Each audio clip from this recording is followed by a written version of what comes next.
Antarctica বরফে ভরা এমন একটি জায়গা যার উপর 5 কিলোমিটারের মধ্যে শুধু বরফ আর বরফ। এত বরফ, আর সেটিও 1.5 লক্ষ কিলোমিটার জায়গা জুড়ে। এই ধরনের অ্যান্টার্কটিকার সাইজ আমেরিকার থেকেও অনেক বেশি বড়। বলা হয়ে থাকে জুন জুলাই গরমের মৌসুম, কিন্তু অ্যান্টার্কটিকাতে সারা বছরই তাপমাত্রা -50 ডিগ্রি সেন্টিগ্রেড থেকে -90 ডিগ্রি সেন্টিগ্রেড হয়ে থাকে। এই অসহনীয় ঠান্ডার মধ্যে এখানে বেঁচে থাকা খুবই কষ্টকর।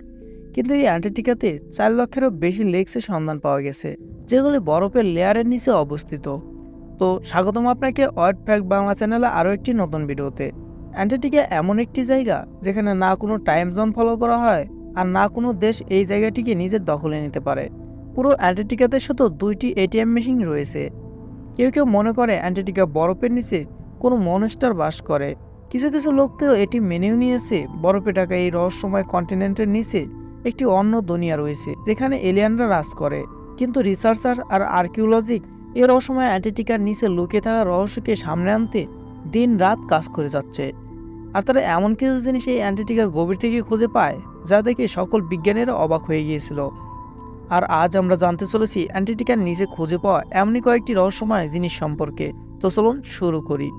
নাম্বার 7। 2019-এ রিসার্চারদের গায়ের লোম দাঁড়িয়ে যায় যখন তারা অ্যান্টার্কটিকার বরফের নিচে একটি বিড়ালের কঙ্কাল দেখতে পায়। কিন্তু অবাক করার মতো ব্যাপার এটি নয় যে কঙ্কালটি একটি বিড়ালের, বরং অবাক করার মতো ব্যাপার হলো যে এটি কোনো সাধারণ বিড়ালের নয়, বরং এটি এমন এক বিড়ালের কঙ্কাল যেটি ডিম দিতে পারে।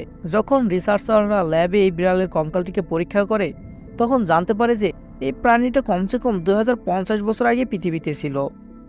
নাম্বার 6। 2014 সালে আর্কিওলজিস্টরা অ্যান্টার্কটিকা থেকে অবাক করার মতো মানুষের মাথার খুলি খুঁজে পায়। এখানে প্রথম আজব করা বিষয়টি হলো এটি প্রথম অ্যান্টার্কটিকা থেকে খুঁজে পাওয়া মানুষের মাথার খুলি।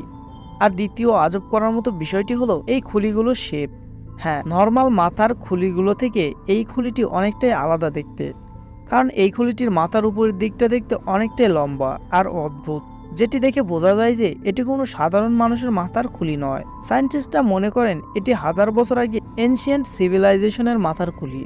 এই ধরনের মাথার খুলি আর্কিওলজিকরা ইজিপ্ট আর পেরু থেকে পেয়েছিল, তাই তারা মনে করেন 1000 বছর আগে অ্যান্টার্কটিকাতে মানুষ বাস করত, আর তাদের কোনো না কোনো সম্পর্ক এনশিয়েন্ট ইজিপ্ট সিভিলাইজেশনের সাথে অবশ্যই ছিল। নাম্বার 5। 50 বছর আগে অ্যান্টার্কটিকাতে 10,000-এরও বেশি মিটারাইট পাওয়া গিয়েছে। মিটারাইট এমন একটি পাথরের টুকরো যেগুলো আমাদের গ্রহে পাওয়া যায় না, সেগুলো অন্য কোনো গ্রহ থেকে ভেঙে আসে। সায়েন্টিস্টরা মনে করেন অ্যান্টার্কটিকা থেকে পাওয়া মিটারাইটগুলো 7 লক্ষ বছর আগের পুরনো। কিন্তু এটি জানা অনেক কষ্টকর যে এই মিটারাইটগুলো কোন গ্রহ থেকে আসে। কিন্তু 2002 সালে অ্যান্টার্কটিকা থেকে পাওয়া একটি ছোট্ট মিটারাইট 2015-তে ডিসকভার করা হয়। আর সায়েন্টিস্টরা মনে করেন যে এটি আর কোথা থেকে নয়, মার্স থেকে ভেঙে এসেছে। কারণ মিটারাইট থেকে সায়েন্টিস্টরা এমন কিছু ব্যাকটেরিয়া পেয়েছিল যা কেবল মার্সেই রয়েছে। নাম্বার 4। ওয়াটারফলস তো আমরা অনেক দেখেছি, কিন্তু অ্যান্টার্কটিকাতে এমন একটি ওয়াটারফলস রয়েছে যেখান থেকে পানি নয়, ব্লাড ফলস হয়। 1911-তে টেইলার নামে এক সায়েন্টিস্ট প্রথমবার এই ব্লাড ফলস দেখতে পায়। অনেকে মনে করেন যে এই গ্লেশিয়ার থেকে পানি নয়, বরং রক্ত বের হয়। কিন্তু আর্কিওলজিকরা যখন এটির উপর রিসার্চ শুরু করে, তখন তারা যেটি জানতে পারে সেটি আরও বেশি অবাক করে দিয়েছিল সবাইকে। হ্যাঁ, মনে করা হয় এই গ্লেশিয়ারের নিচে একটি অনেক বড় পানির ড্যাম রয়েছে, কিন্তু এখানে থাকা পানির আসল রহস্য এটি, এই পানির 4 ভাগের 3 ভাগই লবণ, যার কারণে এটি জমে যায় না। সাথে পাহাড় থেকে আসা আয়রন এই পানির সাথে মিশে যায়, আর কিছু সময় পর যখন এই পানি গ্লেশিয়ার থেকে বের হয়, তখন বাতাসে থাকা অক্সিজেন পানিতে থাকা আয়রনের সাথে মিশে আয়রন অক্সাইড তৈরি হয়, আর পানির কালার লাল হয়ে যায়। আর এই কারণে আমরা এই পানির লাল কালার দেখতে পাই, আর মনে হয় যেন রক্ত বের হচ্ছে। নাম্বার 3।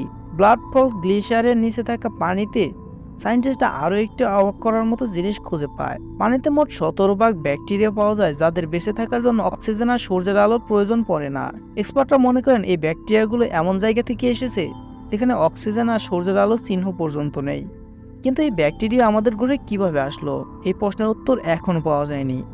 নাম্বার 2। পুরো অ্যান্টার্কটিকা বরফে ঢাকা এমন জায়গা যেটি দেখে সবারই মনে হবে এখানে বরফ আর ঠান্ডা ছাড়া কিছুই নেই। কিন্তু বলে রাখা ভালো যে আমাদের পৃথিবীতে সবথেকে শুকনো আর ড্রাই যদি কোনো জায়গা থাকে সেটিও অ্যান্টার্কটিকা। এই ড্রাই ভ্যালি অ্যান্টার্কটিকাতে পাওয়া যায়। যার উপরে 20 লক্ষ বছর যাবৎ কোনো একটি বৃষ্টির ফোঁটাও পড়েনি। কিন্তু এই ড্রাই ভ্যালিতে বাতাসের স্পিড 320 কিলোমিটার/আওয়ার চলতে থাকে। এজন্য সায়েন্টিস্টদের মনে হয় বাতাসের এই গতিবেগের কারণে এখানে জমে থাকা পানি মাটি ফেটে বেরিয়ে যায়, যার কারণে এই জায়গাটি পৃথিবীর সবথেকে শুকনো জায়গা হিসেবে পরিচিত। আপনাদের বলে রাখি, অ্যান্টার্কটিকার ড্রাই ভ্যালির অ্যাটমসফিয়ার লক্ষ কিলোমিটার দূর মার্সের সাথে মিলে যায়। এজন্য নাসা তাদের একটি ওয়ারিং রোবটকে মার্সে পাঠিয়ে অ্যান্টার্কটিকাকে পরীক্ষা করেছেন।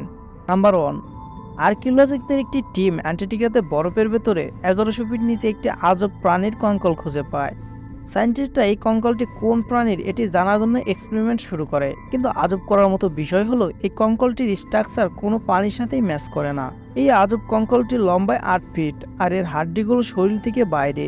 কিন্তু অদ্ভুত ব্যাপার হল সেই সময় থেকে আজও পর্যন্ত এটি জানা যায়নি যে এই কঙ্কালটি কোন প্রাণীর আর এই প্রাণীটি পৃথিবীতে কিভাবে আসলো। আজকের ভিডিওটি ভালো লাগলে বেশি বেশি লাইক করবেন, আর কেমন লাগলো আজকের ভিডিও কমেন্ট করে জানাবেন। আর হ্যাঁ, চ্যানেলটি সাবস্ক্রাইব করতে ভুলবেন না। ধন্যবাদ সবাইকে।